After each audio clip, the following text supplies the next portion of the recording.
On a frozen winter morning on the outskirts of Denver, a rescue volunteer slowed his truck behind a tire shop. Dirty snow clung to the asphalt. The cold cut deep. Then he saw something that didn't look like a dog anymore. A tiny golden retriever puppy sat motionless on the ice, broken, silent, dragging what little strength he had left. He wasn't crying. He wasn't asking for help. He was just still, like the world had already given up on him. The man stood there for a moment, heart tightening, knowing one truth. If he drove away now, this would be the end. Before we begin, tell us where you're watching from. And if stories of faith, compassion, and second chances matter to you, subscribe so you never miss one. Your support truly means everything. Winter lay heavy over the outskirts of Denver. Dirty snow clung to sidewalks, refrozen into uneven gray plates, while a pale sky pressed low, silent, and indifferent, as if the city itself was holding its breath. Mark Holloway drove with both hands on the wheel, eyes scanning the road out of habit more than intention. At 41, he had the lean build of a man who rarely sat still, broad shoulders slightly rounded forward, as if bracing against invisible weight. His face was angular, sharpened by years of interrupted sleep and quiet decisions made alone. A short, dark beard traced his jaw, flecked with gray that had arrived earlier than expected. People often mistook his calm for detachment. They were wrong. Mark felt everything. He'd simply learned what survived when feelings were kept under control. He volunteered with a local animal rescue, though the word never sat right with him. Volunteering implied choice.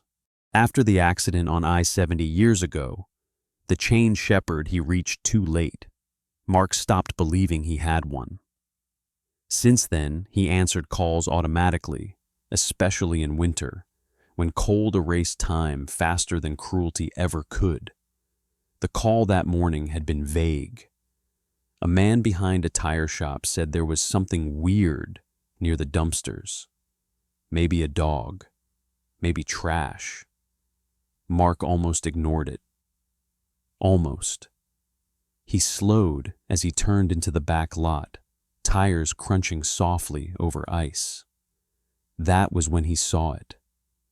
At first, his mind rejected the shape. Too small, too still. Wrapped in a stained blanket flattened against the asphalt, it looked less like an animal than something discarded and forgotten. Mark felt a flicker of shame when he realized he'd nearly driven past. He parked, stepped out, and the smell hit him immediately. Stale alcohol, human waste, and the sharp metallic edge of blood. The cold bit through his jacket as he crouched several feet away, instinctively careful. Years of rescue had taught him that rushing never helped. It was a puppy, a golden retriever, no more than 2 or 3 months old. Pale golden fur clung to its thin body in dirty clumps, matted with snow and filth. The front half sat upright, forelegs trembling beneath a narrow chest, but the lower body lay twisted behind it, dragging uselessly. A dark smear marked the frozen ground where the puppy had tried to move. It didn't cry. It didn't bark. Its breathing came in shallow wisps, barely disturbing the air. Its eyes were open, too open, clouded and dry, as if fear had already burned itself out.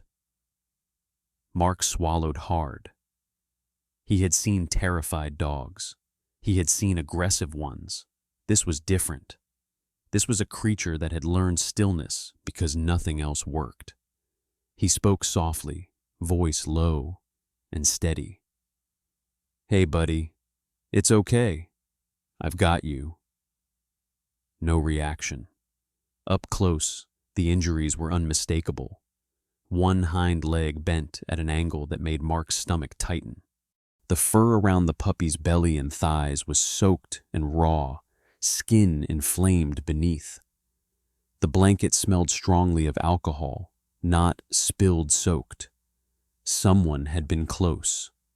Very close. Mark felt anger rise, hot and bitter, but he pressed it down. Anger made mistakes. He slipped a lightweight lead from his pocket, hands steady despite the cold. He waited, watching for teeth, for tension, for any sign of resistance. There was none. When the loop brushed the puppy's neck, its head sagged slightly, resting against its chest, as if even holding it upright had become too much. That was when Mark noticed the trail.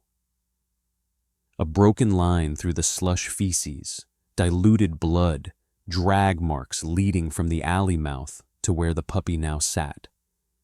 Not carried, not placed, dragged. Mark exhaled slowly. Whoever had done this hadn't panicked. This wasn't an accident followed by regret. It was deliberate, finished. He slid one arm beneath the puppy's chest and carefully supported its injured lower body with the other.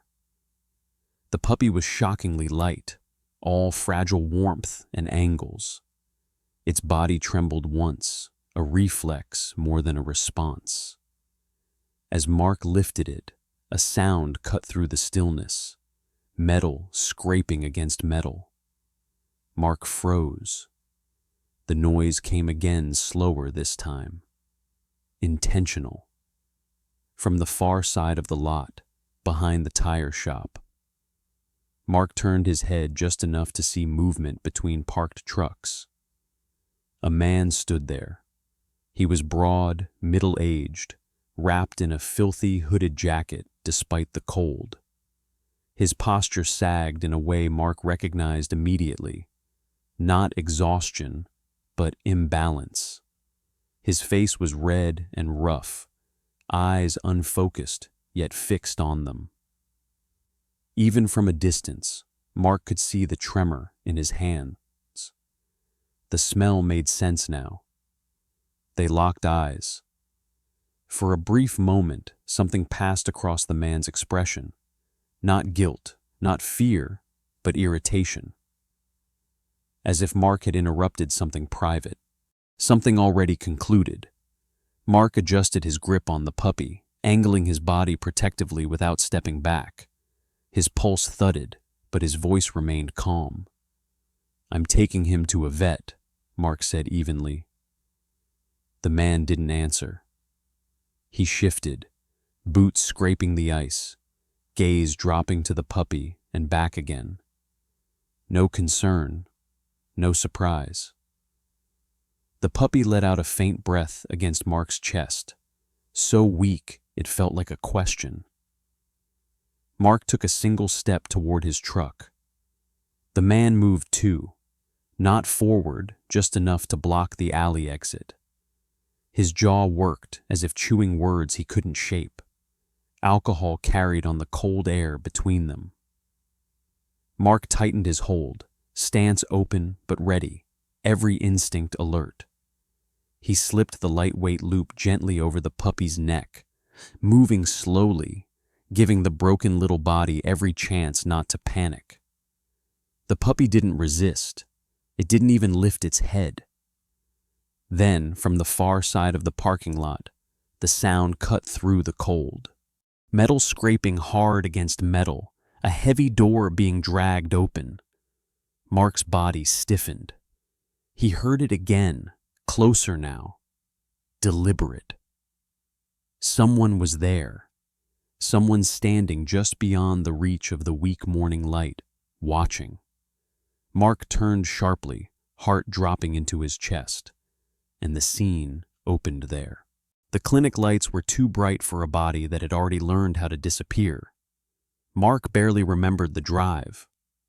The world narrowed to the shape in his arms, the uneven rhythm of breathing against his chest, the way the puppy's weight seemed to lessen with every mile, as if it were slowly unfastening itself from the living. By the time he burst through the glass doors of the emergency veterinary clinic, his hands were shaking, not from cold, but from the quiet terror of arriving seconds too late. "Puppy severe trauma," he managed, voice tight. A technician moved first. She was young, early 20s, hair pulled into a rushed ponytail, eyes sharp despite the hour. She guided Mark toward a stainless steel table while calling for the vet. The puppy was lifted from his arms and placed under harsh white light. Its body twitched once, a thin, involuntary tremor, then stilled. Dr. Emily Carter stepped in without ceremony.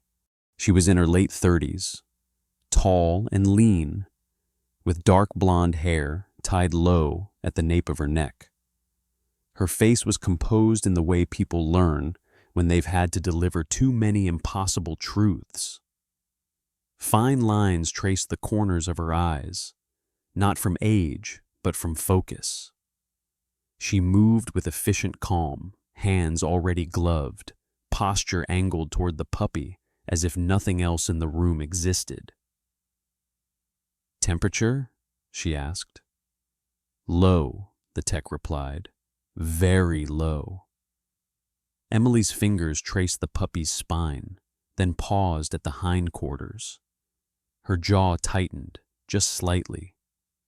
She checked the pupils, the gums, the shallow rise of the chest. "How long like this?" she asked, not looking up. Mark told her everything he hadn't said out loud in the parking lot. The smell of alcohol, the drag marks in the slush, the man in the shadows. He kept his voice factual, restrained. He'd learned that details mattered more when emotions were folded away. Emily nodded once. "Hypothermia, severe dehydration, skin infection from prolonged exposure to waste." She pressed gently along the lower body again. The puppy flinched weakly, a thin whine escaping before it could stop itself. A nurse nearby inhaled sharply. If he'd been out there much longer, Emily lifted a hand. "I know."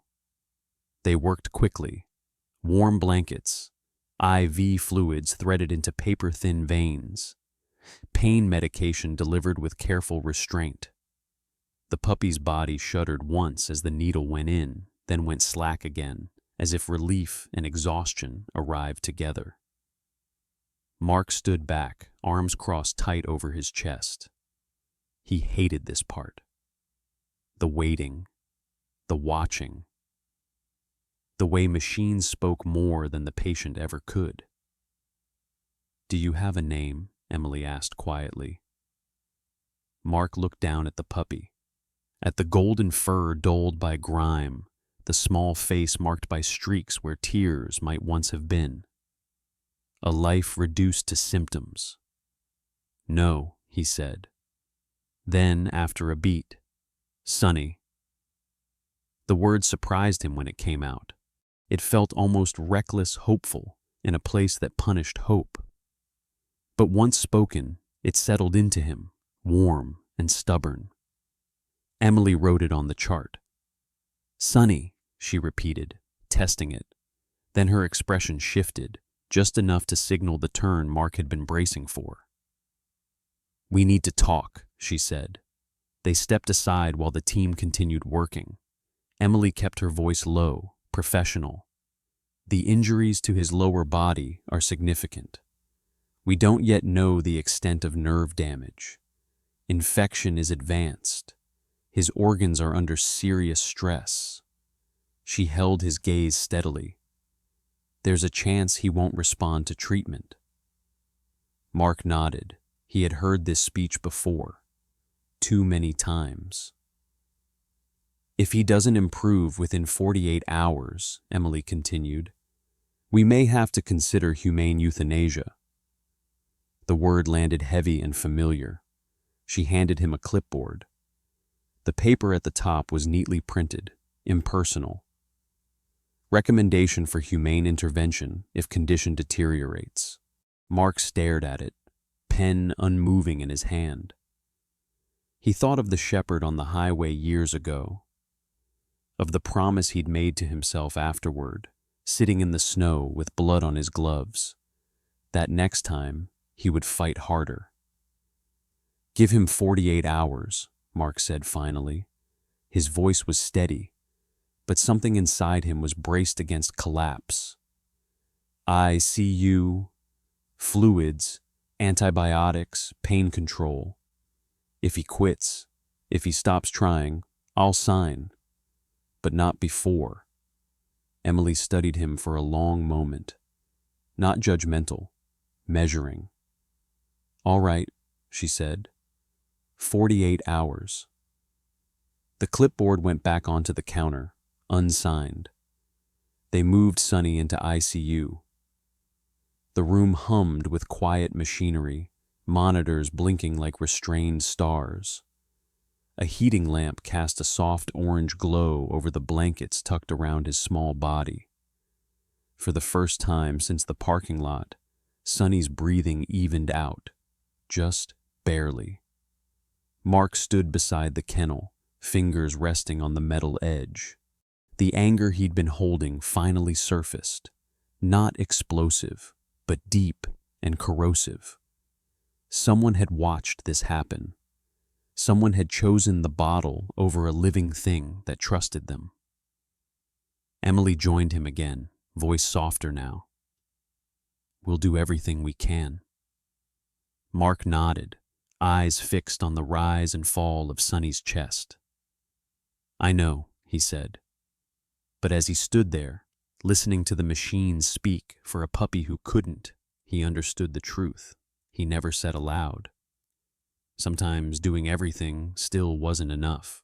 Night in the ICU stretched differently than anywhere else. Time didn't move forward so much as it hovered, circling the same few seconds over and over again. Sonny lay on his side beneath the warming lamp, wrapped in layers of clean towels that made him look even smaller. The monitors hummed softly, numbers rising and falling with a patience that felt almost cruel. His chest moved just enough to be counted. His eyes opened now and then, unfocused, then slipped shut again as if staying awake required more strength than he had left. Mark sat in a molded plastic chair pulled close to the kennel. The chair dug into his spine, but he didn't shift. He kept his elbows braced on his knees, hands loosely clasped, eyes fixed on the steady green line that proved Sonny was still here. He had learned, over years of rescue work, that leaving often became regret. Staying was the only thing that ever felt honest. A nurse came in quietly to change the bedding. She moved with practiced efficiency, careful not to jar the puppy's lower body. Sonny didn't react, not even when the soiled pad was slid out from beneath him. Loss of control, the vet had said. Another layer of dignity stripped away by injury. Mark's jaw tightened. He looked away, giving the nurse privacy, though Sonny had none left to lose. The nurse's name was Sarah Whitman, and she'd been working overnight shifts for nearly a decade. She was in her mid-40s, tall and slender, with ash-brown hair pulled into a loose braid that had begun to fray with gray. Her skin was pale and freckled, the kind that burned easily and remembered summers better than winters. There was a quiet steadiness about her, no wasted movements, no sharp edges. Years earlier, she'd lost a dog of her own during a long ICU night, and since then, she carried herself as if every patient deserved the gentleness she hadn't been able to give back then. She finished adjusting the towels and glanced at Mark. "You can talk to him," she said softly. "They hear more than we think." Mark nodded, though he wasn't sure what he would say. Words felt inadequate in a room where machines did most of the speaking. Hours passed.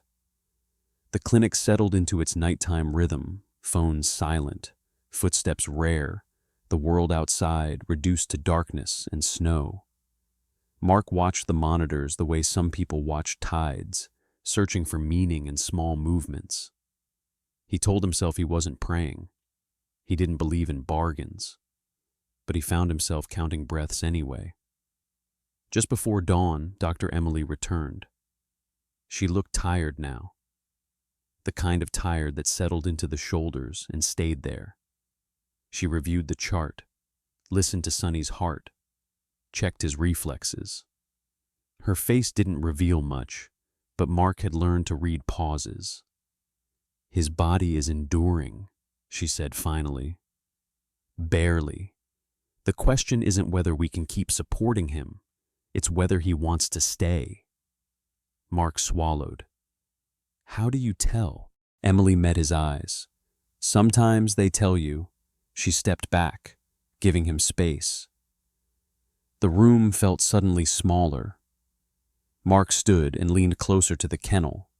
He slid his fingers through the bars, stopping just short of touching. Sonny's breathing hitched once, shallow and uneven. Mark hesitated, then gently laid 2 fingers against Sonny's front paw. For a moment, nothing happened.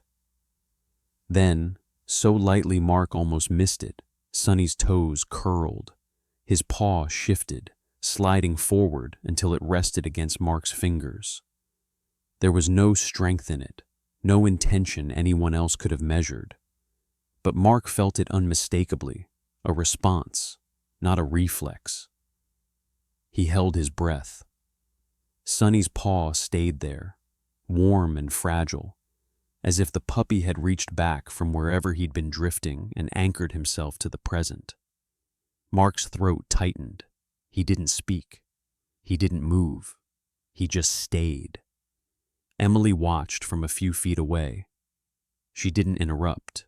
Later that morning, as the sky outside began to pale, a technician approached with a handheld scanner.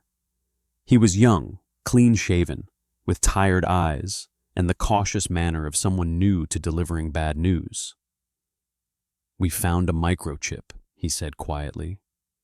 Mark straightened. "Owner info?" The tech shook his head. "Registered purchase only, bought as a yard dog. No follow-up, no vaccines on record." Emily scanned the screen, her expression hardening. "There's more," she said, pointing to a note attached to the file. "Previous welfare concerns. Neighbors reported loud disturbances, frequent intoxication." Mark closed his eyes briefly. So someone had known. Someone had seen enough to worry, then gone back inside. The technician cleared his throat. "Animal control's been notified. They'll want documentation if he survives." If. Mark looked back at Sonny, at the tiny rise and fall of his chest, at the paw still resting against where his fingers had been moments before. "He's trying," Mark said quietly. It wasn't an argument. It was a statement. Emily nodded once. "Then so are we." As morning crept into the ICU, the machines continued their patient vigil. Sonny didn't move much. He didn't need to. He had already answered the only question that mattered. Mark's house had never felt so quiet. It sat on the edge of a residential block, a modest 1-story place with peeling white trim and a narrow yard fenced in by winter bare shrubs. Snow covered everything outside in a soft, deceptive calm. Inside, the air carried the sterile scent of antiseptic, clean towels, and the constant low hum of the heater fighting the cold. Sonny lay on a padded mat beside the couch, wrapped carefully in blankets. The ICU had released him with strict instructions: monitor breathing, keep him warm, administer antibiotics and pain medication on schedule, document everything. He was stable, they'd said, using the word the way doctors always did. carefully, conditionally. Mark moved slowly, deliberately, as if the house itself might startle the puppy. Sonny's eyes tracked every sound. The soft clink of a spoon against a ceramic bowl made his body flinch violently, forelegs tensing as if bracing for impact. When a car passed outside, headlights sweeping briefly across the wall, Sonny shrank inward, ears flattening, gaze darting toward the door. His fear wasn't loud. It was contained, folded deep into muscle and breath. Mark noticed everything. He was a tall man, broad-shouldered but lean, with the controlled movements of someone used to reading fragile situations. He knelt beside Sonny, keeping his hands visible, voice low and steady. He spoke about nothing important: the weather, the heater, the way the snow always looked cleanest before it melted. The words weren't for information. They were for rhythm. Sonny didn't understand the meaning, but he seemed to register the tone. Feeding took time. Mark held kibble between his fingers, offering one piece at a time. Sonny stretched his neck cautiously, body trembling, as if expecting pain to follow every choice. When nothing happened, no shouting, no sudden movement, he took another piece, and then another. The injuries to Sonny's lower body made everything harder. He had no control, and Mark learned quickly how to clean and tend without making the puppy feel handled rather than helped. He used warm water, slow hands, soft towels. He talked through every movement before he made it. "I'm lifting you now," he murmured once, not realizing he'd said it aloud until the words were gone. Sonny stiffened, but didn't cry. That felt like progress. Over the next 2 days, small changes appeared. Thin fuzz emerged along Sonny's shoulders, where the fur had been worst. His eyes, once glassy and distant, began to follow Mark across the room.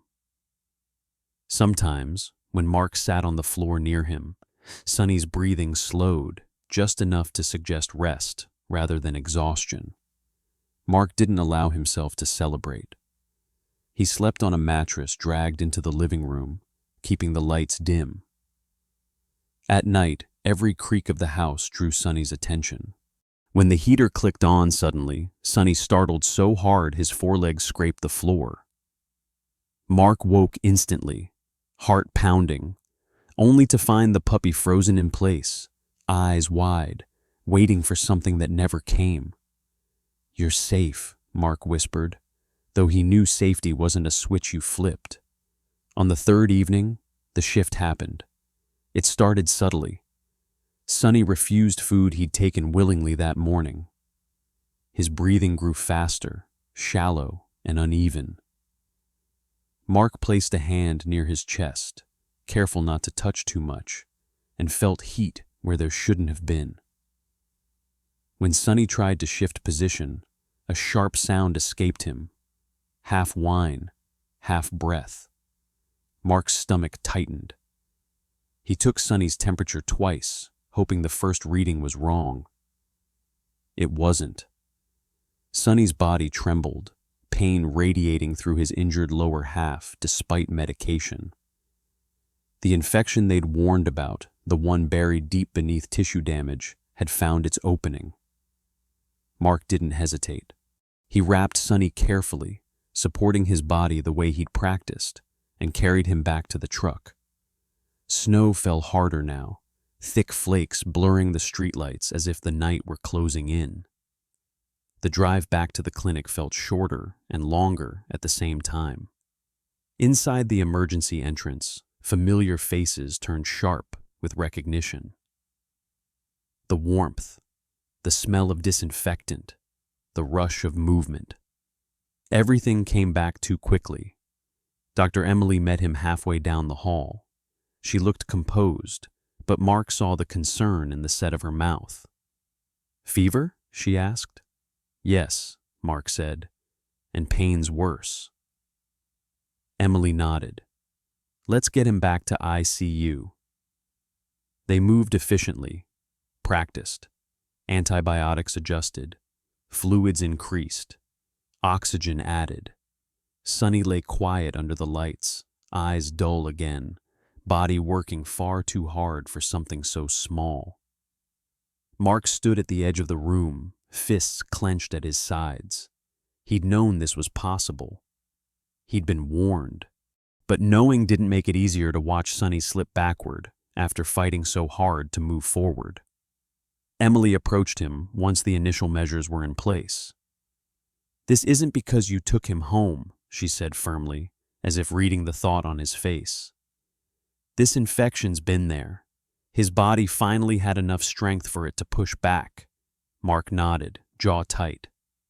Can he make it? He asked. Emily didn't answer right away. She looked back at Sonny, then at the monitors, then back at Mark. We're going to do everything we can, she said, but tonight matters. Mark looked at Sonny, at the rise and fall of his chest, at the way his body lay utterly spent, and felt the familiar fear settle deep in his bones. He pulled the chair close and sat down, eyes never leaving the kennel. If Sonny was going to fight, he wouldn't do it alone. The ICU felt tighter the second time.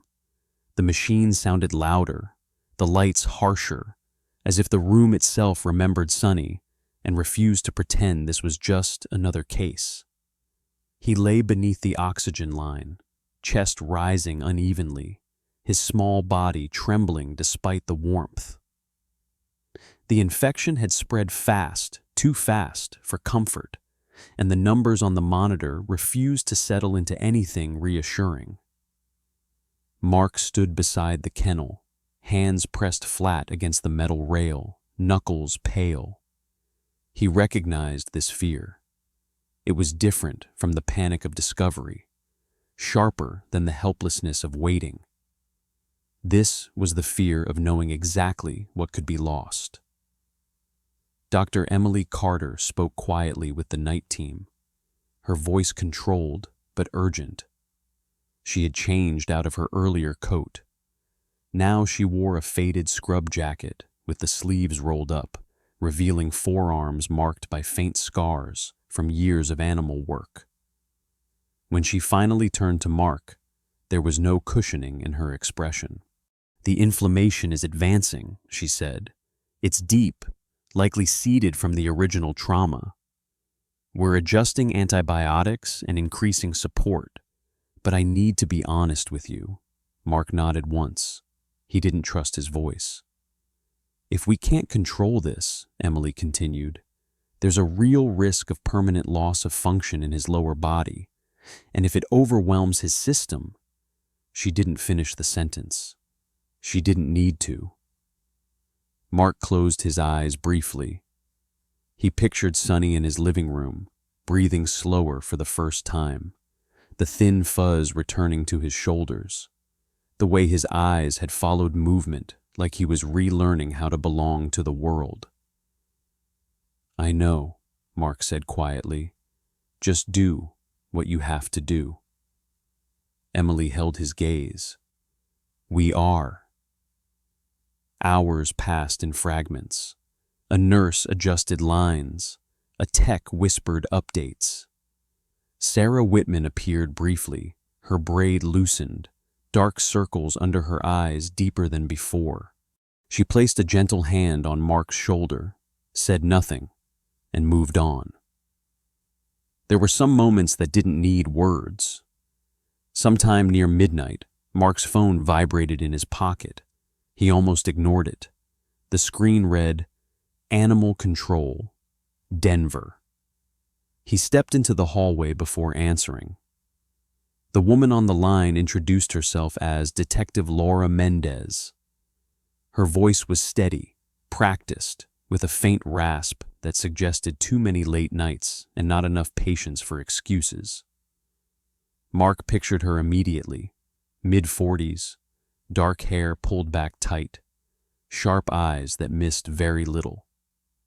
He'd met her type before, people who stayed because leaving would have been easier. "We've identified a suspect," Laura said. "Name's Kyle Benton. Lives 2 blocks from the tire shop." Mark leaned against the wall. "Neighbors reported frequent disturbances," Laura continued. "Yelling, heavy drinking. One witness says they saw him dragging something yellow out back late at night. Thought it was trash until this morning." Mark's jaw clenched. "We're opening an animal cruelty case," Laura said. "If the puppy survives, he'll be key evidence. Medical records, photos, before and after documentation. Possibly a court appearance later, if he's strong enough." Mark looked back through the glass at Sonny, lying under tubes and wires, eyes half open and unfocused. "He's barely holding on," Mark said. "I understand," Laura replied. "And for what it's worth, this isn't on you. This kind of damage doesn't happen by accident." After the call ended, Mark stayed in the hallway longer than necessary.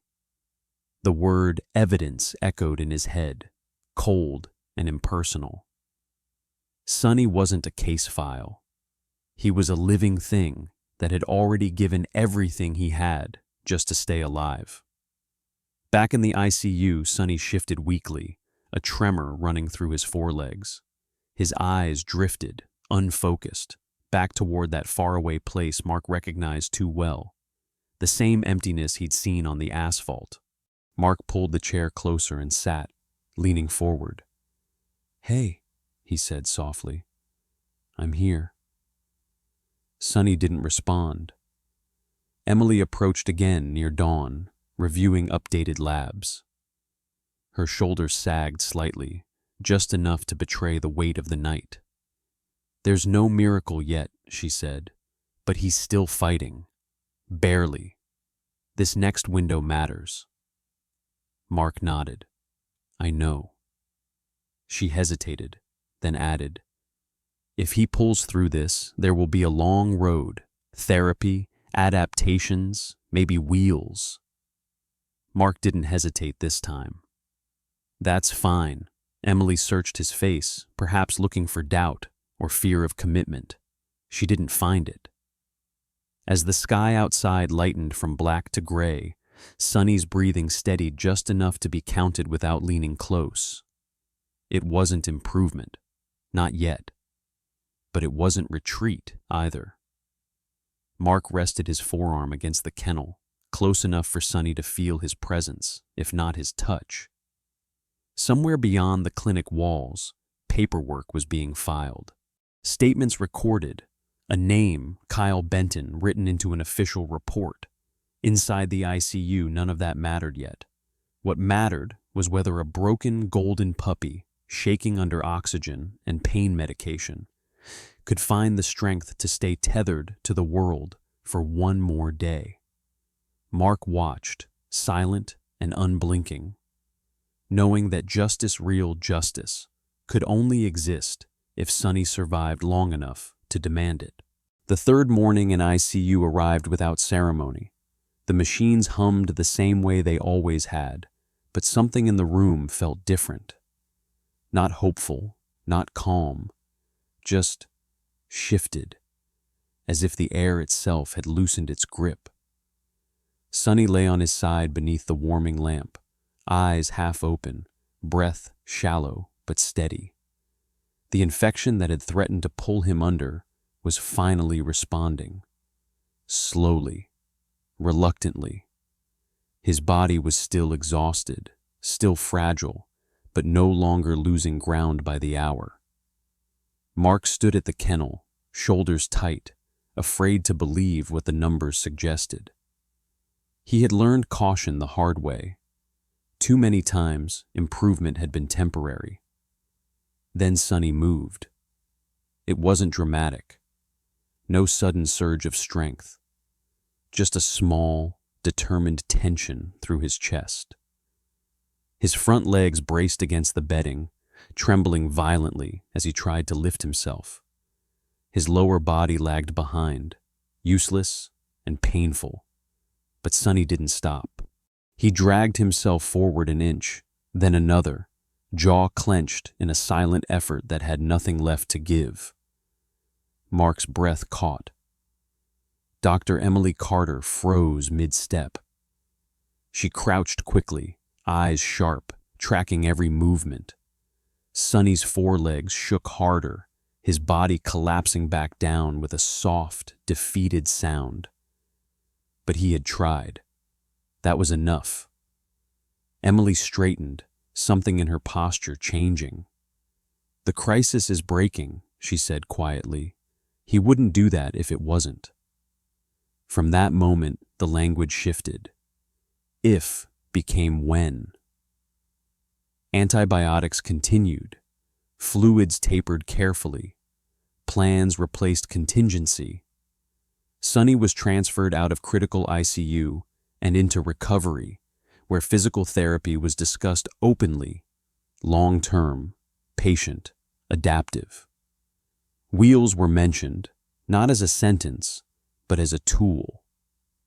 Mark listened, nodding, absorbing it all. None of it frightened him. Loss had frightened him. This did not. Weeks passed.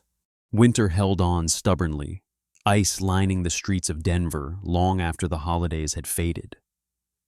Sonny gained weight slowly, fur filling in along his sides, scars softening from angry red to healing pink. His eyes changed most of all, tracking movement now, responding to voices, choosing connection.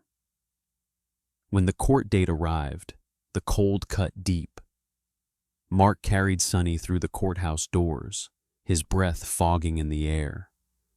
Sonny was lighter than he should have been, but alive, very much alive. His tail moved in small, careful sweeps, a gesture learned rather than instinctive, but real all the same. Inside the courtroom, the lights were harsh, the benches hard. On the large screen at the front, photos appeared. Sonny on the asphalt, skeletal and broken, dragging his injured body through snow and filth. The room shifted as people recognized the dog now sitting at Mark's feet was the same one in the images. Kyle Benton stood when his name was called. He looked smaller than Mark remembered from the parking lot, thinner, grayer, eyes fixed on the table in front of him. His beard was uneven, his jaw hollowed out by drink and consequence. He did not look at Sonny. The judge listened. Evidence was presented. Medical records, witness statements, the quiet testimony of a dog who did not need words to speak.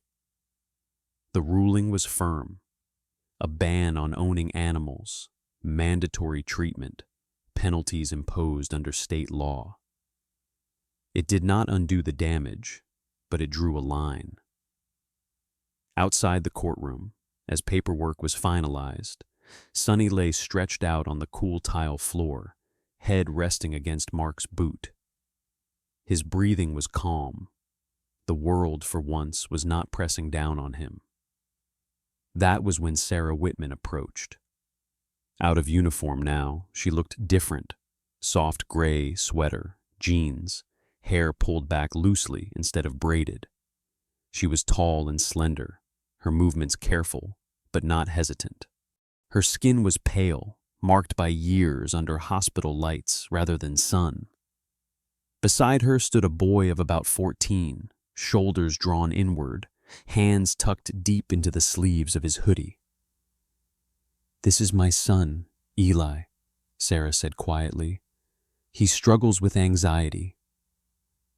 Eli didn't speak. He watched Sonny with cautious curiosity, eyes flicking up and away again. Sarah continued, voice steady but hopeful. "We've been following his case since ICU. I was wondering, when he's ready, if you think he could come home with us." Mark didn't answer immediately. He watched Sonny. Sonny made the decision for him. Slowly, deliberately, Sonny pulled himself forward, dragging his lower body without urgency or fear. He stopped in front of Eli and lifted one trembling front paw, resting it gently on the boy's knee. No pressure, no demand, just contact. Eli inhaled sharply. Then, just as quietly, he exhaled. His shoulders dropped. He placed his hand over Sonny's paw, tentative but willing. "Hi," he whispered. Sonny leaned closer, pressing his chest against Eli's leg, steady and present. Mark felt his throat tighten. This was how Sonny spoke. This was how he chose. By the time spring began to threaten the edges of winter, Sonny's world had changed completely. Therapy sessions, routines, a boy who slept better with a warm presence nearby, a woman who understood fragile lives. When Mark visited weeks later, Sonny walked him to the driveway, wheels humming softly beneath him, tail wagging with confidence now. He licked Mark's hand once, then turned and followed Eli back inside without hesitation. Mark watched until the door closed. Sonny didn't look back. Sometimes miracles don't arrive like thunder. They come quietly, on broken legs, trembling breaths, and one small choice to stay alive. Sonny didn't survive because the world was kind. He survived because, in the darkest moment, grace found a way through human hands. If you believe in God, you might call that a miracle. If you don't, you might call it compassion. But maybe they are the same thing. In our everyday lives, we pass suffering more often than we realize, on streets, in shelters, in people who don't know how to ask for help.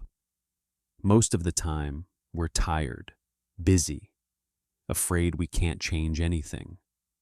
But Sonny's story reminds us that sometimes stopping is enough. Caring is enough. Choosing not to look away can change a life forever. If this story touched your heart, don't keep it to yourself. Share it so it reaches someone who needs hope. Leave a comment so others know they're not alone in caring.